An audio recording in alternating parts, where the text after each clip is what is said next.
যে গণপিটুনিতে শ্বশুর জামাতার মৃত্যু, 2 এসআই সহ 8 পুলিশ সদস্য বরখাস্ত। জানাবো এবার নির্বাচন বানচালের জন্য আওয়ামী লীগ ও ভারতের নতুন প্ল্যান। এবং সর্বশেষ জানাবো গণহত্যায় হাসিনার সহযোগী 31 সাংবাদিকের বিরুদ্ধে মামলা, তদন্তে পিবিআই। এতক্ষণ শুনছিলেন সংবাদ শিরোনাম, এবারে বিস্তারিত। তবে তার আগে অনুরোধ থাকবে আমাদের চ্যানেলটি সাবস্ক্রাইব করে বেল আইকনটি ক্লিক করুন। তারাগঞ্জে গণপিটুনিতে শ্বশুর জামাতার মৃত্যু, 2 এসআই সহ 8 পুলিশ সদস্য বরখাস্ত।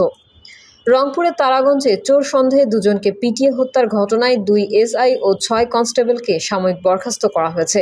দায়িত্ব অবহেলার অভিযোগে আজ বুধবার রংপুর পুলিশ সুপারের নির্দেশে তাদের বরখাস্ত করে পুলিশ লাইন্স সংযুক্ত করা হয়েছে।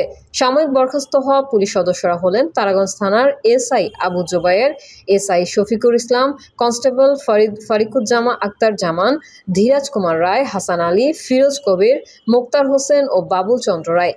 জেলা পুলিশ সূত্রে জানা গেছে, দায়িত্ব অবহেলার অভিযোগে ওই 8 পুলিশ সদস্যকে সাময়িক বরখাস্ত করা হয়েছে। ওই দিন ঘটনার সময় তারাগঞ্জে তারা থানার মোবাইলে টিমের দায়িত্বে ছিলেন। সেই সঙ্গে ওই হত্যা মামলার তদন্তকারী কর্মকর্তা এসআই আবু জোবায়েরকে তদন্ত কার্যক্রম থেকেও অব্যাহতি দেওয়া হয়েছে। মামলার নতুন তদন্ত কর্মকর্তা নিয়োগ করা হয়েছে তারাগঞ্জ থানা পুলিশ পরিদর্শক রফিকুল ইসলামকে। গত শনিবার রাত 9:30টার দিকে তারাগঞ্জ কাজিরহাট সড়কের বটতলা এলাকায় চোর সন্দেহে রূপলাল দাস ও প্রদীপ দাস নামের দুজনকে আটক করে পিটিয়ে হত্যা করে এলাকার উচ্ছৃঙ্খল জনতা। এলাকার লোকজন জানান, রূপলাল দাসের বড় মেয়ে নূপুর দাসের বিয়ের কথাবার্তা চলছিল মিঠাপুকুরের শ্যামপুর এলাকার লালচাঁদ দাসের ছেলে ডিপজল দাসের সঙ্গে। গত রোববার বিয়ের দিন তারিখ ঠিক করার কথা ছিল। এই জন্য মিঠাপুকুর থেকে নিজের ভ্যান চালিয়ে রূপলাল দাসের ভাগ্নি জামাই প্রদীপ দাস গত শনিবার রূপলাল দাসের বাড়ির দিকে রওনা হন। কিন্তু তারাগঞ্জে এসে গ্রামের ভেতর দিয়ে রাস্তা না চেনায় প্রদীপ দাস শয়ার ইউনিয়নের কাজিরহাট এলাকায় পৌঁছে রূপলাল দাসকে ফোন করেন। সেখানে রূপলাল গিয়ে দুজনে রিকশা ভ্যানে চড়ে ঘনিরামপুর গ্রামের দিকে রওনা দেন। রাত 9টার দিকে তারাগঞ্জ কাজিরহাট সড়কের বটতলা এলাকায় পৌঁছালে ভ্যান চোর সন্দেহে এলাকার লোকজন কয়েকজনকে আটক করে। এরপর সেখানে লোক জড়ো হতে থাকেন। এক পর্যায়ে প্রদীপ দাসের ভ্যানে থাকা বস্তা থেকে 4টি প্লাস্টিকের ছোট বোতল বের করেন স্থানীয় লোকজন। এর একটি বোতল খুললে ভেতরে তরলের ঘ্রাণে অসুস্থ হয়ে পড়লে পাশারিপাড়া গ্রামের ভ্যান চালক আলমগীর হোসেন ও বুড়িরহাটের মেহেদি হাসান। এতে লোকজনের সন্দেহ বেড়ে যায়। পরে ভ্যান চুরি সন্দেহে তাদের উচ্ছৃঙ্খল জনতা সেখানে পিটিয়ে হত্যা করে। এবার নির্বাচন বানচালের জন্য আওয়ামী লীগ ও ভারতের নতুন প্ল্যান। গত 5ই আগস্ট জাতির উদ্দেশ্যে প্রদত্ত রেডিও টেলিভিশন ভাষণে প্রধান উপদেষ্টা ডক্টর মোহাম্মদ ইউনূস দেশের নির্বাচন অনুষ্ঠানে সুনির্দিষ্ট সময় ঘোষণা করেছেন। তিনি ঘোষণা করেন যে আগামী রমজান মাসের পূর্বেই দেশে সাধারণ নির্বাচন অনুষ্ঠিত হবে। তার এই ঘোষণা একদিকে যেমন বিপুলভাবে অভিনন্দিত হয়, অন্যদিকে তেমনি নির্বাচন হবে কিনা অথবা বিলম্বিত হবে কিনা সেই নিয়ে যে অস্বস্তির সৃষ্টি হয়েছিল সেটি দূর হয়। বিএনপির ভারপ্রাপ্ত চেয়ারম্যান তারেক রহমান, মহাসচিব মির্জা ফখরুল ইসলাম আলমগীর এবং স্থায়ী কমিটির সদস্য সালাউদ্দিন আহমেদ ডক্টর ইউনূসের এই ঘোষণাকে স্বাগত জানিয়েছেন। নির্বাচনের সময় ঘোষণার সাথে সাথেই ডক্টর ইউনূস দেশের সমস্ত ভোটারকে উৎসবের সাথে ভোট কেন্দ্রে যাওয়ার আহ্বান জানিয়েছেন। একই সঙ্গে তিনি একটি হুঁশিয়ারি উচ্চারণ করেছেন। ওই হুঁশিয়ারিতে তিনি বলেন, আপনারা প্রত্যেকে অবগত আছেন, একটা গোষ্ঠী নির্বাচনকে বাধাগ্রস্ত করার জন্য উন্মুখ হয়ে আছে। তারা দেশের গণতান্ত্রিক অগ্রযাত্রাকে ব্যাহত করতে দেশের বাইরে বসে এবং ভেতরে থেকে নানা অপচেষ্টায় লিপ্ত রয়েছে। আমাদেরকে অবশ্যই খেয়াল রাখতে হবে তারা যেন নির্বাচনকে সংঘাতময় করে তোলার কোনো রকমের সুযোগ না পায়। মাথায় রাখবেন, পরাজিত শক্তি নির্বাচনের আগ পর্যন্ত বারবার মাথা দিয়ে চারা দিয়ে ওঠার চেষ্টা করবে, কিন্তু একটি অবাধ, সুষ্ঠু, নিরপেক্ষ নির্বাচন সফলভাবে আয়োজন করা গেলে অপশক্তির পরাজয় চূড়ান্ত হবে। এই দেশি বিদেশি চক্রান্ত সম্পর্কে এবারই তিনি সাবধানবাণী উচ্চারণ করলেন না, এর আগেও তিনি একাধিকবার এই ধরনের সাবধানবাণী উচ্চারণ করেছেন। তিনি বলেন, 1 বছর যেতে না যেতেই পরাজিত শক্তির নানা ষড়যন্ত্র লক্ষ্য দেখা যাচ্ছে। তিনি আরও বলেন, মতপার্থক্য, প্রতিদ্বন্দ্বিতা থাকলেও ফ্যাসিবাদের বিরুদ্ধে রাজনৈতিক দলগুলোর ঐক্যকে আরও দৃশ্যমান করা দরকার। তা না হলে তারা এটাকে সুযোগ মনে করছেন। 13টি রাজনৈতিক দল ও জোটের নেতাদের সঙ্গে বৈঠকে ডক্টর ইউনূস ও কথা বলেন বলে প্রধান উপদেষ্টার প্রেস উইং জানিয়েছে। অতিথি ভবন যমুনায় এই বৈঠক হয়। সেখানে আলোচনার বিষয়বস্তু সংবাদ বিজ্ঞপ্তিতে তুলে ধরেছে প্রেস উইং। বৈঠকে প্রধান উপদেষ্টা বলেন, জুলাই অভ্যুত্থানের 1 বছরে আমাদের আয়োজন ছিল সব রাজনৈতিক দলকে একসঙ্গে নিয়ে অতীতকে স্মরণ করা। সেই জন্য কর্মসূচি গ্রহণ করেছিলাম। এতে করে ফ্যাসিবাদের বিরুদ্ধে নিজেদের ঐক্য কতটা দৃশ্যমান হতো। কিন্তু 1 বছর যেতে না যেতেই পরাজিত শক্তির নানা ষড়যন্ত্রের লক্ষণ দেখা যাচ্ছে। বৈঠকে অংশগ্রহণকারী সব দল ফ্যাসিবাদের বিরুদ্ধে রাজনৈতিক ও গণঐক্য অটুট রাখার বিষয়ে সমর্থন জানিয়েছেন বলে প্রেস উইংয়ের বিজ্ঞপ্তিতে উল্লেখ করা হয়েছে। এতে বলা হয়, তারা আইনশৃঙ্খলা নিয়ন্ত্রণে প্রধান উপদেষ্টাকে আরও কঠোর হওয়ার আহ্বান জানিয়েছে।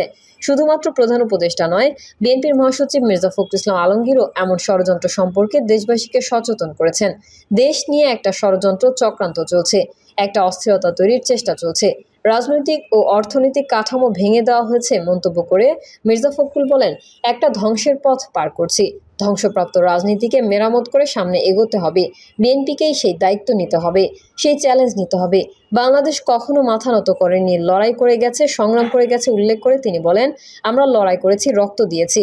জিয়াউর রহমান আমাদেরকে একটি নতুন দেশ দিয়ে দিয়েছিলেন, একদলীয় শাসন থেকে গণতান্ত্রিক দেশ করেছিলেন। অর্থনীতিতে নতুন যাত্রা করেছিল দেশ। গণতন্ত্রের যতগুলো কাঠামো আছে তার সবকিছু জিয়াউর রহমান ও খালেদা জিয়া করেছেন।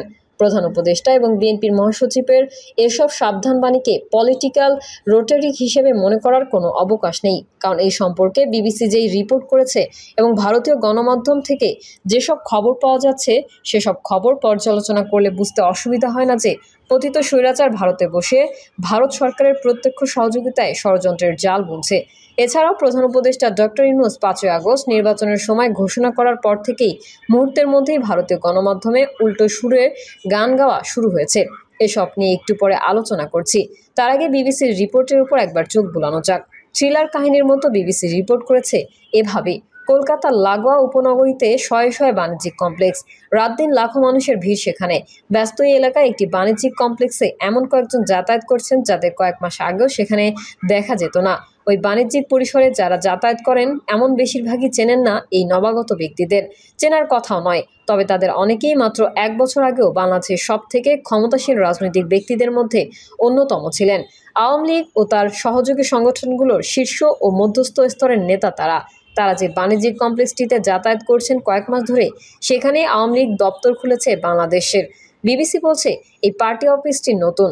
রিপোর্টে আরও উল্লেখ করা হয়েছে, বাণিজ্যিক পরিসরটির পেছনের দিকে ভবনটির 8 তলায় লিফট দিয়ে বাঁ দিকে গেলেই সারি সারি বাণিজ্যিক সংস্থার দপ্তর। করিডোরের 2 দিকে হালকা বাদামি রঙের একের পর এক দরজা, তার মধ্যে একটিতে আওয়ামী লীগের পার্টি অফিস। শুধু বাইরে কেন, 500 বা 600 স্কোয়ার ফুটের ঘরটিতে উঁকি মারলেও কেউ বুঝতে পারবে না যে এই ঘরের সঙ্গে কোনোভাবেই আওয়ামী লীগ জড়িত আছে। কোনো সাইনবোর্ড শেখ হাসিনা অথবা বাংলাদেশের প্রতিষ্ঠাতা রাষ্ট্রপতি শেখ মুজিবুর রহমানের কোনো ছবি কোথাও নেই ঘরটির বাইরে বা ভেতরে। আওয়ামী লীগের একজন নেতা বলেন, বঙ্গবন্ধু বা নেত্রীর কোনো ছবি, সাইনবোর্ড কোনো কিছুই আমরা রাখিনি, খুবই সচেতনভাবে। আমরা চাইনি যে এই ঘরটার পরিচিতি প্রকাশ করতে। এমনকি একটা দলীয় দপ্তরে যেসব ফাইল ইত্যাদি থাকে সেসবও এখানে রাখা হয় না। নিয়মিত দেখা সাক্ষাৎ, বৈঠক ইত্যাদির জন্য একটা ঘর দরকার ছিল, এটা পাওয়া গেছে। 70 জন সাবেক সংসদ সদস্য, আওয়ামী লীগের বিভিন্ন জেলার সভাপতি, সাধারণ সম্পাদক, উপজেলা পরিষদের সাবেক চেয়ারম্যান, সাবেক মেয়র সহ শীর্ষ নেতৃত্বের প্রায় 200 জন কলকাতা ও সংলগ্ন অঞ্চলে থাকছেন। এসব দেশে যারা আছেন তাদের কয়েকজনের নাম আমি এখানে উল্লেখ করছি। এরা হলেন কলকাতার রাজারহাট নিউটাউন এলাকার ওবায়দুল কাদের ও সাবেক স্বরাষ্ট্রমন্ত্রী আসাদুজ্জামান খান কামাল। সাবেক এমপি আলাউদ্দিন আহমেদ চৌধুরী নাসিম আছেন টাটা হাউজিং এভিনিউতে। ওবায়দুল কাদেরের খরচ বহন করছেন সাবেক এমপি নিজামুদ্দিন হাজারি। পশ্চিমবঙ্গে আরও আছেন সাবেক মন্ত্রী শাহজাহান খানের জামাতা তানভীর হাসান ওরফে ছোট মনির। আরও আছেন নিষিদ্ধ ঘোষিত ছাত্রলীগের সভাপতি সাদ্দাম হোসেন। কলকাতায় আরও আছেন জাহাঙ্গীর কবির নানক এবং বাহাউদ্দিন নাসিম।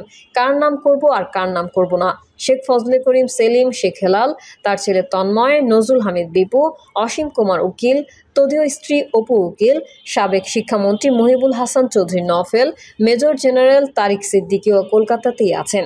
মাহবুবুল আলম হানিফ আছেন দিল্লিতে। গত সপ্তাহে শেখ হাসিনা দিল্লিতে একটি মিটিং ডেকেছিলেন, অনেকটা ওয়াকিং কমিটির মিটিংয়ের মতো। অবাক ব্যাপার হলো, শেখ হাসিনা কঠোর নিরাপত্তা বলের মধ্যে থাকলেও আলোচ্য মিনি ওয়াকিং কমিটির মিটিং মোদী সরকারের নলেজেই হয়েছে। গত সপ্তাহে শেখ হাসিনা দিল্লিতে একটি মিটিং ডেকেছিলেন, অনেকটা ওয়ার্কিং কমিটির মিটিংয়ের মতো। অবাক ব্যাপার হলো, শেখ হাসিনার কঠোর নিরাপত্তা বলের মধ্যে থাকলেও আলোচ্য মিনি ওয়ার্কিং কমিটির মিটিং মোদী সরকারের নলেজেই হয়েছে। কলকাতায় অফিস খোলা এবং দিল্লির মিনি ওয়ার্কিং কমিটির মিটিংয়ের নেপথ্যের কারণ জানা গেছে। প্রিয় দর্শক, এই ছিল এখনকার সর্বশেষ সংবাদ। আপডেট সংবাদ পেতে চ্যানেলটি সাবস্ক্রাইব করে বেল আইকনটি ক্লিক করুন। কমেন্টে আপনার মতামত জানিয়ে আমাদের সাথেই থাকুন। ধন্যবাদ সবাইকে। আল্লাহ হাফেজ।